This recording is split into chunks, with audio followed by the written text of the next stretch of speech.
ভিক্ষা কারো কাছে হাত পাতবে না।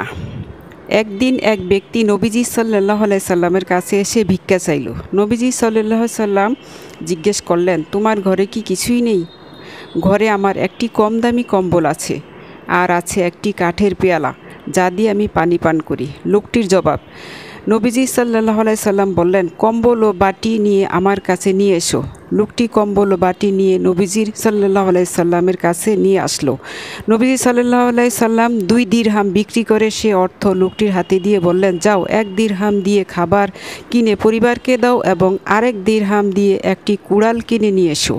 সেই কুড়াল কিনে এনে নবীজি সাল্লাল্লাহু আলাইহি সাল্লামের হাতে দিল। নবীজি সাল্লাল্লাহু আলাইহি সাল্লাম কাঠের বাট লাগিয়ে তার হাতে তুলে দিয়ে বললেন, যাও মেহনত করো, জঙ্গলে গিয়ে কাঠ কাটো, বিক্রি করো, 15 দিন আর এখানে আসবে না। 15 দিন পর লোকটি আসলো, 10 দিরহামের মালিক। নবীজি সাল্লাল্লাহু আলাইহি সাল্লাম তখন বললেন, মেহনত ভিক্ষার চেয়ে অনেক উত্তম।